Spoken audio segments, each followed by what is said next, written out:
할렐루야. 우리 옆 지체에게 인사할까요? 사랑합니다. 축복합니다. 할렐루야. 네. 오늘도 하나님이 여러분 모두에게 풍성하게 은혜와 복을 주실 줄 믿습니다.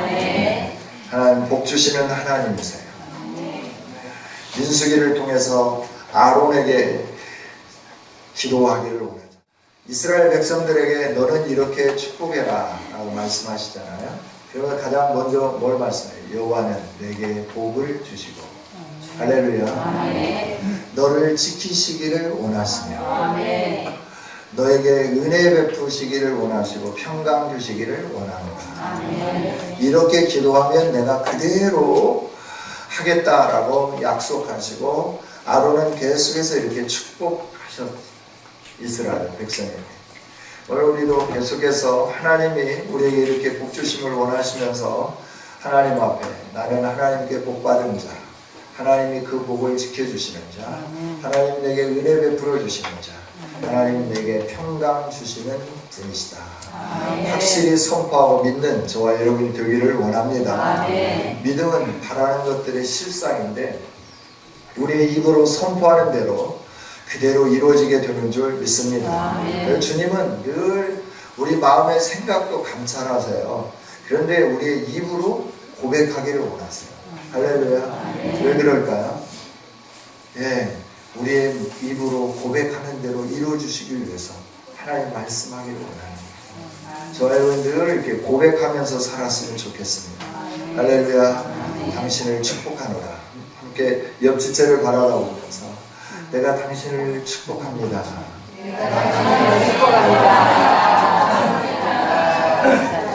할렐루야. 네, 네. 축복할 때는 축복하고요. 또 같이 웃을 때는 웃고 이랬으면 좋겠습니다.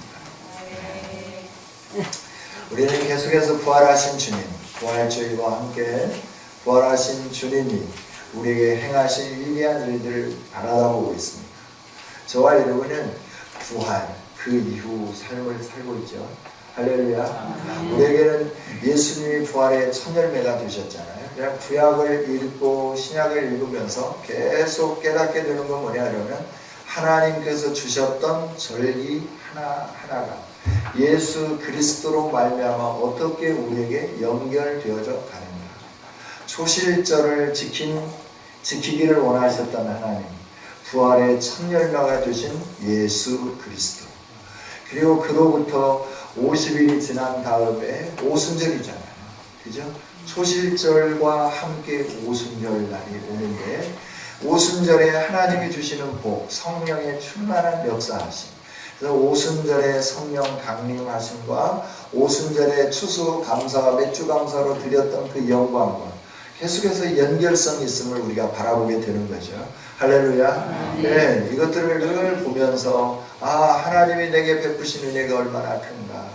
예수님이 부활하셔서 나도 부활의 산소망이 있는데 그 부활의 산소망이 언제 이루어지느냐? 오순절 날에 완성되어지고 그 기쁨이 우리에게 충만하게 주어지게 된다. 그것이 완성되어져서 우리에게 그 기쁨이 충만함을 우리에게 성령 강림으로 알게 해주셨다. 할렐루야. 그래서 우리가 늘 이 성경을 바라다보면서 하나님이 하실 미래의 그 그림들을 바라다보면서 주님이 내게 이런 아름다운 계획을 가지고 계시구나. 나는 이런 멋진 인생이야. 나는 하나님의 영광이야. 이러면 늘 긍정의 마인드를 가지고 믿음으로 승리할 수 있는 저와 여러분이 될 수 있기를 원합니다. 그러니까 예수님이 이렇게 부활하시고 난 다음에 우리에게 소망을 주시고 소망을 주신 주님이 우리로 하여금 엠마오로 가지 말라 예루살렘으로 올라가라 말씀하셨어요. 사명자가 되라 라고 말씀하는 거예요. 저와 여러분이 오늘도 사명자로 살 수 있기를 주님의 이름으로 축복합니다.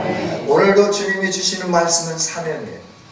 너에게 준 사명 왜 잊었느냐 라고 물으실 수 있어요.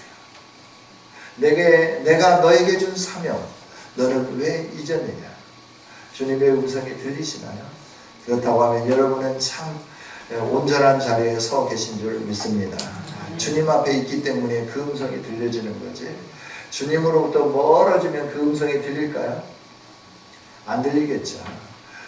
그러나 우리가 멀리 떠나도 주님은 찾아오셔서 말씀하시는 분인 줄 믿습니다. 우리가 부활의 주님을 찬양하고 부활을 믿지만 우리의 삶은 하나님이 맡겨주신 사명을 향하여 전진해가는 삶이 아니라 세상의 이끌림을 받으며 살아갈 때가 너무 많다라고 하는 거예요. 오늘 이 아침에 우리 모두가 부활의 주님을 만나는 은혜가 충만하기를 주님의 이름으로 축복합니다. 주님을 만나야, 부활의 주님을 만나야 우리의 인생이 달라지는 거예요. 부활의 주님을 못 만나고 부활의 주님의 소식을 듣기만 하고 머리만 커지면 우리는 계속 염려하고 근심하고 걱정하면서 어디로 가느냐 이러면 엠마오로 갈 수밖에 없는 거예요.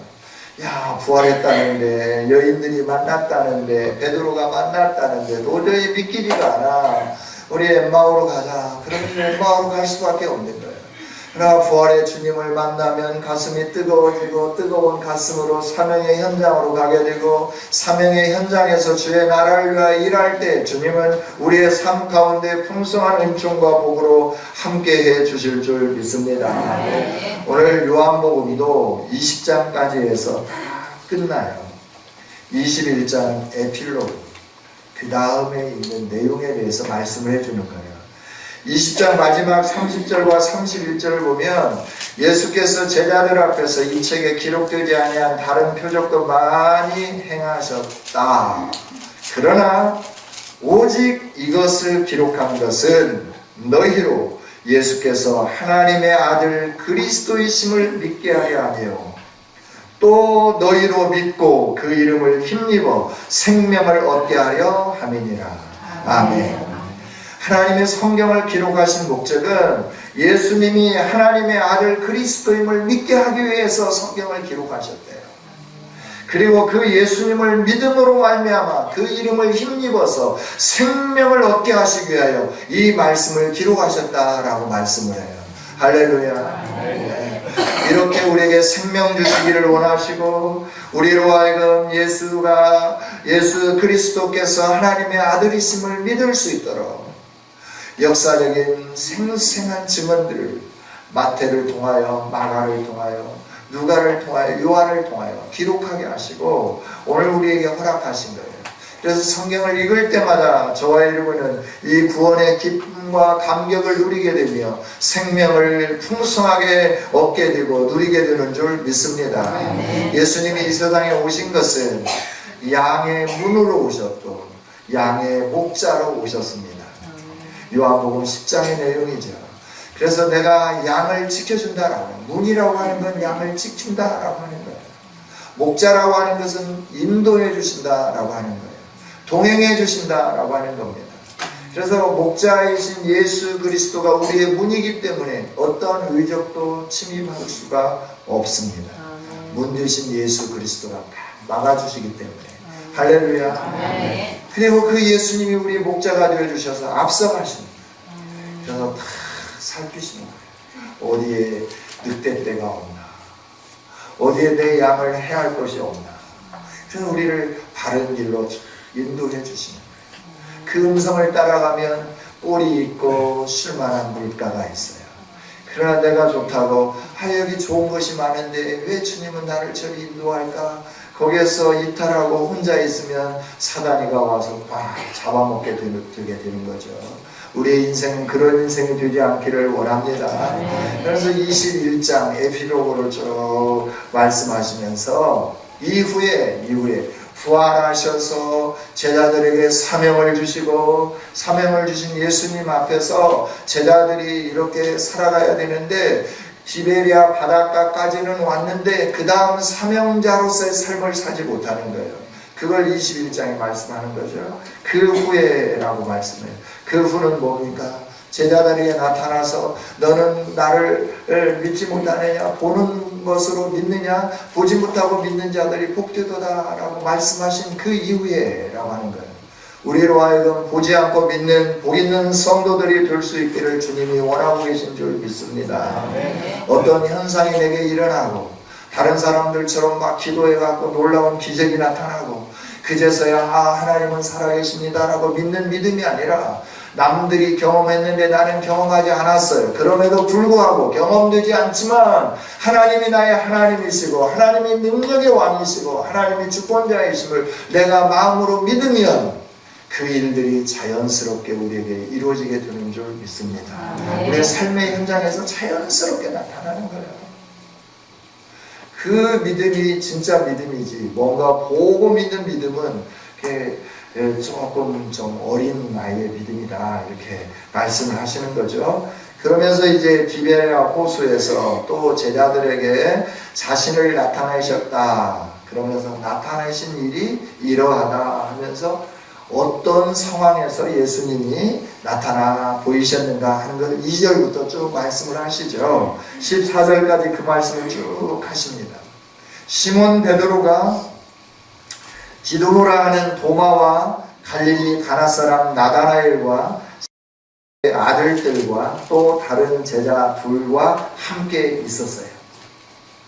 제자들이 함께 있었으니까 뭐 해야 될까요? 주님이 주신 사명을 우리가 어떻게 완수해 갈까? 여기에 대해서 좀 고민하면서 우리가 좀 어떤 계획을 세울까? 작전을 세우고 주님 어떻게 하면 주님 맡겨준 사명을 잘 감당할 수 있을까요? 이러면 좋을 건데 염려하고 근심하고 걱정하고 불안하면서 야, 돈도 다 떨어졌는데 이제 우리가 어떻게 사냐? 우리 선생님도 안 계시는데 이러면서 불안해하니까 베드로가 뭐라고 말하느냐 그러면 나는 물고기 잡으러 가겠노라 라고 말을 하죠. 그러니까 다른 제자들이 아니 형님, 물고기는 무슨 물고기야? 주님이 약속하시고 주님이 명하신 이 사명을 위해서 우리가 어떻게 할까 좀 고민 좀 하자고 이랬으면 좋겠는데 모두가 다 어떻게 반응하느냐 그러면 아, 형님이 물고기 잡으러 가는데 우리야 뭐 당근이지 당근. 그러면서 같이 가게 되는 거죠. 배에 올라갔습니다. 그리고 그날 밤에 고기를 잡기 위하여 수고를 무지하게 했습니다. 그런데 한 마리도 잡지 못했어요. 날이 새어갈 때 부활하신 주님이 바닷가에 서서 제자들을 보고 있는 거죠. 그러나 그들은 예수님인지 모르는 거예요. 예수님이 바닷가에서 소리를 치는 거예요. 얘들아, 고기를 잡았느냐? 아니요, 한 마리도 nothing. 그때 예수님이 또 말씀하는 거죠. 야, 그 자리에서 배 오른편에 그물을 내려봐 라고 말하는 거죠. 그때 제자들은 배 오른편에 그물을 던졌어요. 그리하면 잡으리라 라고 하는 말씀에 순종하면서 그 일을 행했어요. 그랬더니 물고기가 많아서 그물을 들 수 없었다 라고 말씀해요. 그 생선을 헤아려 봤더니 153마리라 153 모나미 볼펜. 여기서부터 나온 거예요. 할렐루야. 모나미가요, 망해가는 순간에 하나님이 지혜를 주신 거예요. 볼펜을 만들라. 그래서 볼펜을 만든 겁니다. 그리고 이름을 뭐라고 할까요? 모나미 153이라고 한 거예요. 그래서 문화 그 연필이 살아난 거예요. 할렐루야. 그분이 그렇게 간증하셨어요. 여러분 믿든지 안 믿든지 그분이 그렇게 간증하셨어요. 여러분 주님의 말씀대로 순종하면 놀라운 일들이 일어나게 될 줄 믿습니다. 그래서 제자들이 이렇게 다 해가지고 막 베드로는 또 막 성질이 급하잖아요. 그러니까 야, 주님인 것 같대. 그러니까 막 옷을 챙겨 입고 고기는 너희들이 가지고 와 막 물속으로 푹 뛰어 들어가가지고 막 예수님께 막 첨벙첨벙 막 허겁지겁 달려와가지고 절하고 막 예수님 앞에 서잖아요. 그때까지 예수님은 아무 말씀도 안 하세요. 그러고 난 다음에 조반을 같이 드시는 거예요. 부활하신 주님이 그때도 또 섬기죠. 그리고 난 다음에 식사하신 후에 그들이 조반 먹은 후에 예수님께서 시몬 베드로에게 말씀하십니다. 요한의 아들 시몬아, 네가 이 사람들보다 나를 더 사랑하느냐? 3번 묻습니다. 베드로야, 네가 나를 사랑하느냐? 라고 묻습니다. 그때 베드로가 대답하죠. 예, 사랑합니다. 무슨 뭐 필레오냐 아가페냐 무슨 뭐 이게 중요한 게 아니에요. 정말 예수님이 원하는 거예요. 네가 나를 사랑하느냐라고 하는 질문이에요. 오늘도 주님은 우리에게 묻습니다. 네가 나를 사랑하느냐라고 묻습니다. 여러분 뭐라고 대답하실까요? 옆에 앉아있는 그 김집사보다 네가 나를 더 사랑하느냐라고 주님이 오늘 물으시는 거예요. 그때 여러분 뭐라고 대답하실 겁니까? Yes, sir. 내가 주님을 사랑합니다. I love the Lord Jesus. 주님, 내가 주님을 사랑합니다. You know, 내가 당신을 사랑하는 걸 당신이 아십니다. 주님이 부활하시고 부활하신 주님이 우리를 만나주시면서 우리에게 말씀하는 건 내 사랑은 이렇게 크다라고 말씀하고 너는 나를 정말 사랑하느냐라고 물으시는 거예요. 성경을 보면요, 베드로가 예수님을 부인하는데 딱 예수님 앞에서 마지막 부인을 해요. 그렇죠? 마지막 부인을 하는데 예수님 앞에서 부인을 하는 거예요. 그 부인할 때 예수님이 제 베드로를 바라보는 거예요. 바라보는 순간 꼬꼬대 닭이 울어요. 그때 베드로가 밖으로 뛰쳐나가면서 울면서 자신의 연약함을 고백하는 거예요. 그리고 부활하신 주님이 자기를 개인으로 만나주고 11명 있을 때 집단으로 만나주시고 그러면서 베드로 너 왜 그랬냐? 한번 물어보자. 내가 바라보고 있는데 네가 나를 부인할 수 있어? 이렇게 질문하는 게 아니라 아무런 말씀을 안 하시는 거예요. 이게 얼마나 마음속으로 부담이 됐을까요? 얼마나 힘들었을까요? 그러니까 갈릴리로 간다. 너희도 갈릴리로 와라. 그래서 예수님 말씀을 따라서 예루살렘에서 갈릴리로 왔어요. 갈릴리로 와가지고 하루하루 지나는데 주님이 자기에게 내가 너 사랑해. 내가 너의 모든 걸 용서해 줄 거야. 그러니 너 내가 준 사명을 좀 감당해 줬으면 좋겠어. 이러시면 참 좋겠는데 아무런 말씀을 안 하신 거예요. 얼마나 답답했을까요? 그러니 베드로 마음이 주님이 나를 버리셨나? 내가 더 이상 사명자의 길을 가면 주님이 욕하시겠지. 내가 주님과 관계, 그렇다고 주님 앞에 이렇게 왔을 때 선생님 제가 정말 죄송해요. 그때 내가 그 만찬을 뗄 때 다들 도망가더라도 나는 절대 도망가지 않는다라고 막 그러면서 내가 칼까지 빼가지고 이렇게 했잖아요. 내 열정 알잖아요. 그런데 내가 어떻게 하다 보니까 그렇게 됐어요. 좀 용서해 주세요. 베드로도 이렇게 자기의 잘못을 고백하지 않고 주님도 너 왜 그랬냐고 묻지 않고 그러니까 이 관계가 그냥 옛날처럼 예수님과 제자의 관계로서 만나고 떡도 떼고 같이 하면서도 그 문제가 해결되지 않으니까 얼마나 힘들 관계였는가라고 하는 거죠. 그때 주님이 물으시는 거예요. 네가 나를 사랑하느냐? 라고 물으십니다. 나는 너를 용서했고 나는 너를 사랑하고 내 사랑은 이거다. 내가 너에게 아무것도 묻지 않는 것이 내 사랑이다. 그래서 베드로가 고백하죠. 사랑합니다. 그럴 때 예수님이 하시는 게 있어요. 사명, 내가 너에게 준 사명이 뭐냐? 내 양을 너에게 맡기지 않았느냐? 그 양을 먹이라, 그 양을 치라, 그 어린 양을 먹이라 라고 말씀하는 거예요. 너 위에 나를 따르는 수많은 사람들이 있지 않느냐? 그들은 아직 어린 양이다. 내가 너에게 위탁한다. 너가 그 양들을 먹이고 치고 또 먹여서 너와 같은 리더가 될 수 있도록 세워라 라고 사명을 주시는 거죠. 그 사명 앞에 베드로가 순종하면서 묻는 거예요. 그러다 보니까 이제 우리 옆에 또 주님을 사랑하는 제자가 딱 있는 거예요. 쟤는 어떻게 되겠습니까? 라고 묻는 거죠. 그때 예수님 말씀해요. 쟤는 제 인생이야. 내버려둬. 제가 어떻게 하든 그거에 대해서 관심 갖지 마. 너는 오직 내가 너에게 맡긴 이 사명을 가슴에 새기면서 나를 따르라 라고 말씀해요. Follow me. 여러분, 우리는 종종 옆에 권사님이 어쩐대, 장로님은 어쩐대, 안수 집사님은 어쩐대, 내가 왜 이렇게 해야지? 저분도 왔는데, 저분도 저렇게 사는데 내가 왜 나 혼자 이렇게 해? 라고 말할 때가 많이 있어요. 아니요. 주님은 여러분이 누구가 무엇을 하느냐 그걸 바라보고 그걸 따라가기를 원치 않아요. 주님과 1:1 관계성 속에서 여러분이 주님을 향하여 가지고 있는 그 사랑을 가지고 주님이 맡겨주신 사명을 향하여 전진해 가기를 원하고 계신 줄 믿습니다. 할렐루야. 우리에게 사명을 주신 주님, 이 주님이 우리 몇 가지를 오늘 본문을 통해서 보여주시는데요. 악한 영향력은요, 많은 사람들에게 얼마나 크게 전염되고 또 얼마나 많은 사람들에게 이 사명의 길에서 또 멀어지게 하는지 몰라요. 베드로가 나는 고기잡으러 가겠다라고 그러니까 거기 있었던 사람들을 쭉 나열하잖아요. 도마도 간다, 나다나엘도 간다, 세베대의 두 아들도 간다, 다른 제자들도 간다, 형님이 가는데 나도 합니다 라고 다 따랐다라고 하는 거예요. 악한 영향력은요, 이만큼 힘이 있어요. 파워가 있어요. 그런 악한 영향력들이 그렇게 교회 안에 영향력을 끼치려고 하지만 하나님이 세우신 교회는 주님이 지켜주시는 줄 믿습니다. 흔들리지 않습니다. 부수려고 해도 부서지지 않습니다. 잠깐 흔들면서 유리창 몇 장 깨질 수 있어요. 기둥에 벽에 금은 갈 수 있어요.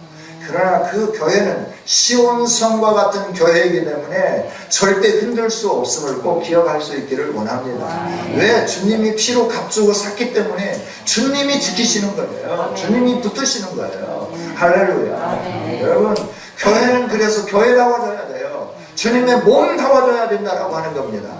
인간의 생각에 의하여 지배되는 교회가 아니라 하나님의 뜻에 의하여 이끌려가는 교회, 이 교회에 하나님이 함께 해주시는 줄 믿습니다.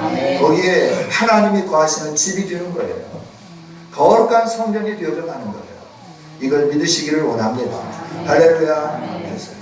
정말 우리들이 늘 가슴에 새겨야 할 것은 내가 끼치는 영향력이 악한 영향력이냐 선한 영향력이냐라고 하는 거예요. 하나님 나라를 위하여 내가 하는 일로 인하여 다른 사람들이 저 사람이 저렇게 열심히 하네, 나도 좀 생명 있는 자처럼 기도해야지, 나도 생명 있는 자처럼 하나님 말씀을 애독해야지, 나도 생명 있는 자처럼 주의를 성수해야지, 나도 생명 있는 자처럼 주님이 원하는 삶을 살아야지, 이런 삶으로 바꿔지는 그런 영향력을 흘려보내고 있는지 아니면 침체되게 만들고 있는지 여러분이 흘려보내는 영향력을 좀 보자라고 하는 거예요. 여러분, 우리의 영향력은 선한 영향력이 될 수 있기를 원합니다. 아멘. 할렐루야. 아멘. 그래서 나로 인하여 기도하지 않는 분들이 기도하게 되고, 기도해도 잠깐 있다 가는 사람들이 5분 10분 기도 시간이 늘어나기를 원하고, 나로 인하여 기도가 뜨거워지기를 원하고, 나로 인하여 성경을 애독하고 싶은 마음이 막 일어나가지고 다른 사람도 성경을 애독하게 만들고, 나로 인하여 주의를 성수하고 싶은 마음이 일어나가지고 계속 주의를 성수하고, 나로 인하여 정말 하나님이 원하시는 생명을 낳는 이 전도 삶에 내가 충성을 다함으로 인하여 계속해서 전도가 일어나는 이런 교회에 영향력을 끼치는 우리가 될 수 있도록 우리들이 믿음으로 세워져 가고 믿음으로 서가는 아름다운 성도들이 될 수 있기를 주님의 이름으로 축복합니다. 이렇게 선한 영향력을 끼쳐야 되는데, 선한 영향력을 끼쳐야 할 사람들이 잘못된 길로 갈 때 우리 주님은 반드시 찾아가게 되는 줄 믿습니다. 그냥 내버려 두지 않아요. 버려진 자들이라고는 내버려 둬요. 유기된 자들은 그냥 내버려 둡니다. 왜냐하면 악한 자들을 들어서 악한 일을 행하도록 사용하시는 거예요. 그리고 그 악한 자들은 악한 일을 행하고 그러고 난 다음에 악한 일을 행한 거에 대한 보응을 받게 되는 거예요. 유기된 자들은 그렇게 살도록 하나님이 내버려 두시는 거예요. 그러나 선택된 자들에게는 잘못된 길을 걸어갈 때 하나님이 반드시 찾아가십니다. 할렐루야. 아멘. 개인적인 삶에 찾아가고, 가정에 찾아가고, 자녀를 통하여 찾아가고, 부모를 통하여 찾아가고, 사업을 통하여 찾아가고, 무슨 방법으로든지 찾아오시는 거예요. 그리고 말씀하시는 거예요. 너가 있어야 할 곳이 그곳이 아니잖아. 네가 해야 할 일이 이 일이 아니잖아. 나를 따라오라 라고 말씀하게끔 되어 있어요. 주님이 여러분에게 찾아오실 때 여러분이 영광스러운 주님을 바라다보며 나를 따라오라 명하실 때 모든 것을 놓고 주님을 따르는 아름다운 성도들이 될 수 있기를 주님의 이름으로 축복합니다. 하나님이 제자들을 왜 세우셨나요? 예수 그리스도께서 제자들을 왜 세우셨나요? 제자들을 만나면서 하시는 말씀이 뭐예요? 나를 따라오너라. 지금부터 내가 너를 사람 낳는 어부가 되게 하리라. 할렐루야. 아멘. 우리로 하여금 사람 낚는 어부가 되게 하기 위하여 우리를 살려주신 줄 믿습니다. 그렇죠? 예수님을 증언하는 사람, 하나님의 나라가 어떤 것인가를 말로 우리의 삶으로 보여주는 이 삶을 통하여 이 세상 가운데 하나님 나라가 세워질 수 있기를 원하고 예수님의 제자들이 세워질 수 있도록 저와 여러분을 선택하시고 부르신다라고 하는 거예요. 그 길로 가야 되는데 우리가 세상의 염려와 근심과 재리 때문에 우리가 잘못된 길로 가고 있지 않나 우리 자신들을 한번 생각해 봤으면 좋겠어요. 그러나 주님이 이 놀라운 일들을 나타내 보이잖아요. 153, 153마리 이 일을 나타내 보일 때 베드로의 마음속에 근심은 세상에 사는 동안 사명을 감당해도 돈이 필요하지 이렇게 생각했지 않았을까요? 저는 이 말씀을 보면서 항상 돈이 필요한데 주님 돈을 좀 몽땅 좀 주실 수 없나요? 돈이 좀 이렇게 공중에 흘러가다가 딱 우리 교회 창문 이렇게 열려있는 창문으로 와갖고 돈이 좀 이렇게 쏙쏙쏙 쌓여주면 안 될까요? 제가 얼마나 그걸 기도하면서 꿈을 꿨는지 어제 저녁에 어떤 장로님이 저를 좋아하는 장로님 계세요. 차와 함께 가방을 하나 주셨어요. 꿈속에서 차와 함께 그걸 받았어요. 근데 차는 벤츠더라고요. 그래서 주님 너무나 가분하네요. 그리고 했는데 가방을 보니까 훌륭한 가방이야. 버려야 될 가방이야. 그래서 버리려고 하는데 가방 밑에가 뭔가 묵직한 게 들어있는 거예요. 그래서 보니까 비닐봉지에 쌓여있는데 이 손바닥만한 금괴가 들어있는 거예요. 그래서 내가 이걸 당신이 나에게 차만 주었는데 왜 이 가방이 따라왔으며 이 금괴가 왔는가 이걸 줘야 되냐 아니면 내가 그냥 먹어야 되냐 이걸 버리라고 준 거냐 아니면 나의 그 믿음을 테스트하기 위한 이거 고민하다 않겠다니까. 이게 현실로 사실로 돌아오면 참 좋겠는데 그래서 머리가 자꾸 벗겨지는지 모르겠지만 주님이 베드로가 염려하고 근심하고 걱정하는 모든 것에 대해서 배 오른편에 그물을 내려라. 그리하면 잡으리라. 그랬더니 어떻게 했냐 그러니까 그대로 순종했다라고. 그랬더니 153마리가 잡혔다. 여러분 현대판 이 베드로의 이야기를 아시죠? 울산에 사는 어떤 교회 집사님. 헌금하고 싶어 죽겠는데 할 것이 없어요. 그래서 어부가 됐어요. 어부가 돼가지고 배에 그물을 내리는데 사람들이 배에 그물을 내리면서 힘 있는 사람들이 항상 이 고기가 들물과 썰물 때 고기가 잡힐 수 있도록 맨 가에다 그물을 친대요. 근데 이 사람은 다른 사람들이 다 그물을 쳐가지고 칠 곳이 없어. 그래서 양쪽에 그물 친 한가운데다 그물을 쳤어요. 그런데 하나님께서 고기를 이 양쪽 가장자리에 있는 그물을 피해가게 해가지고 이분의 그물을 잡히게 했는데 수십억 벌었다는 거 아니에요. 할렐루야.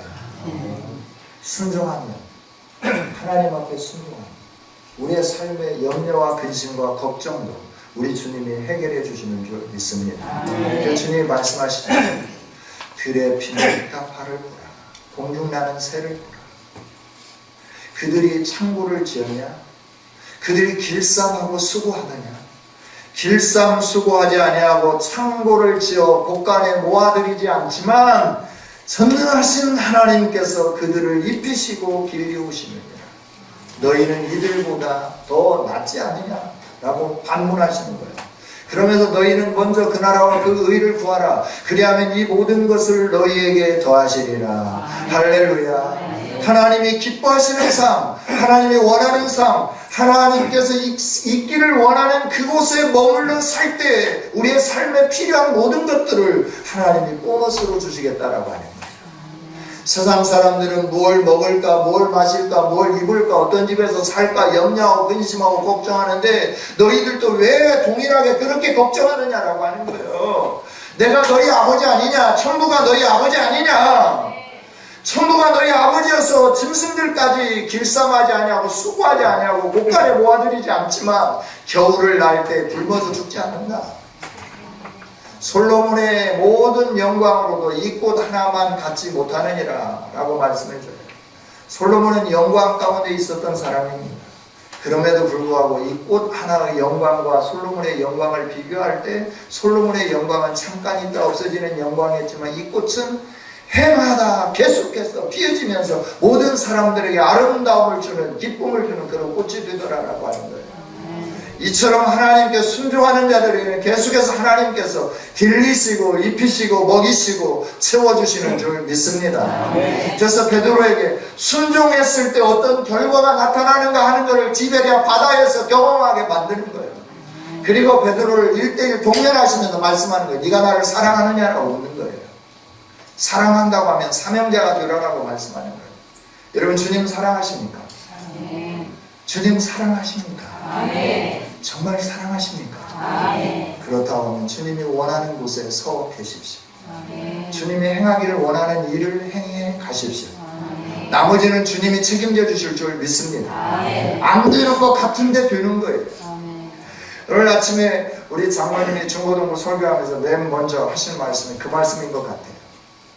하나님이 우리를 향하여 가지고 계신 생각은 멸망이 아니다라고 하는 거예요. 평강이다라고 말씀해 줍니다. 할렐루야. 하나님이 우리를 향하여 가지고 계신 디자인은 뭐냐 그러면 평강인 줄 믿습니다. 우리가 아무리 평강을 유지하려고 노력하고 몸부림쳐도 마음의 염려와 근심과 걱정은 떠나가지 않아요. 그럼에도 불구하고 하나님 말씀해 주는 거예요. 나는 너에게 평강 주기를 원하노라. 할렐루야. 우리가 주님 안에서 예수님을 믿는다고 하면서 있어야 할 자리에 있지 아니하고 해야 할 일을 하지 아니하고 내 임의대로 내가 뭔가를 세워보려고 하지만 안 될 때가 너무 많은 거예요. 계획대로 안 될 때가 너무너무 많은 거예요. 그러나 주님이 말씀하시잖아요. 집을 세우는 자, 집을 세우려고 수고하고 아침에 일찍 일어나고 늦게 떡을 먹으며 수고하지만 그게 제대로 안 된다. 그러나 집을 세우는 자가 여호와다. 성을 지켜주는 자가 여호와다. 할렐루야. 그래 너는 나를 기억하고 나를 경외하는 삶을 살라라고 말씀하는 거예요. 그럼 주님을 경외하십시다. 주님을 사랑하십시다. 그리고 주님이 원하는 그 자리에 머물러 서 있읍시다. 다른 사람은 뭘 하든지 간에 그거 다른 사람 바라다고 왜 쟤는 안 하는데 왜 나 혼자 해? 그게 아니라 하나님이 내게 주신 사명 다른 사람에게는 주시지 않았어요. 왜냐하면 그 사명을 통하여 내가 받을 복이 있기 때문에 그래요. 내게만 주어진 은총이 있기 때문에 그래요. 그래서 그 은총이 너에게 주어지도록 내가 너에게 이 사명을 주었으니 너는 이 사명을 지켜라 라고 말씀하는 거예요. 이 사명을 완수하라고 말씀하는 거예요. 너는 그 자리에 순종하며 서 있으라고 말씀해 주시는 거예요. 할렐루야. 저와 여러분이 다른 사람이 어떻게 되든지 그거에 대해서 관심을 가지면서 쟤는 주님이 오실 때까지 뭐 계속 남아있게 한데 뭐 이런 쓸데없는 소리 하지 말고 오늘 내게 주신 사명, 내가 해야 할 일, 하나님 맡겨주신 그 일, 그게 무엇인지 모른다고 하면 주님 내가 무엇을 해야 할까요? 이 시간에 물으면서 주님이 주시는 그 사명을 붙잡으면서 믿음으로 전진해가는 저와 여러분이 될 수 있기를 원합니다. 오늘 베드로에게 주신 건 뭐냐 그러면 영혼을 살려내라 라고 하는 겁니다. 어린 영혼, 어린 양들 먹이고 어린 양들 치고 어린 양들 먹임으로 말미암아 이들을 세워놓으라 라고 말씀해 주는 거예요. 사람을 세우라 라고 말씀하는 거예요. 여러분 어린 영혼들을 관심을 가지고 그들을 세우는 일보다 소중한 일이 없습니다. 할렐루야. 그래서 여러분 자녀들을 믿음으로 양육해야 되는 거예요. 뿐만 아니라 여러분들에게 맡겨주신 어린 영혼들에게 집중하면서 그 영혼 한 영혼 한 영혼 예수의 생명으로 숨기는 저와 여러분이 될 수 있기를 원합니다. 그들이 예수님 만나고 예수님의 사명자가 되어져 갈 때 믿음 안에서 온전하게 성장해가지고 이런 사명자가 되어져 갈 때 하나님 나라는 계속해서 확장되어져 가고 계속해서 세워져 가게 되는 줄 믿습니다. 말씀을 맺겠습니다. 주님이 말씀하십니다. 네가 나를 사랑하느냐 오늘 묻습니다. 여러분 뭐라고 대답하시겠습니까? 주님도 사랑하는데요. 남편도 더 사랑하거든요. 주님도 사랑하는데요. 돈도 사랑하거든요. 주님도 사랑하는데요. 내가 이 세상에 먹고 살려니까 이럴 수밖에 없거든요. 변명하고 계시지는 않습니까? 있어야 할 위치에 제대로 있지 못하면서 잘못된 길에 서서 하나님이 주실 복을 기대하고 있지는 않습니까? 하나님이 주시는 복을 우리가 있어야 할 곳에 있을 때 저와 여러분에게 주어지는 줄 믿습니다. 그런데 주님이 묻습니다. 네가 나를 사랑하느냐? 그렇다면 나를 따르라. 기도하겠습니다. 하나님 감사합니다. 오늘도 말씀을 주시니 감사합니다. 주신 말씀 가슴에 새기게 하여 주시고 주님을 참으로 사랑하는 베드로처럼 주님의 사랑에 감복하여서 사명자로서 온전히 내 삶을 드리는 우리 모두가 되어지게 하여 주옵소서. 하나님, 그래서 주님이 주시는 풍성한 복, 순종할 때마다 누리는 복을 누리는 우리 모두가 되어지게 하여 주옵소서. 감사드리며 예수님의 이름으로 기도하옵나이다. 아멘.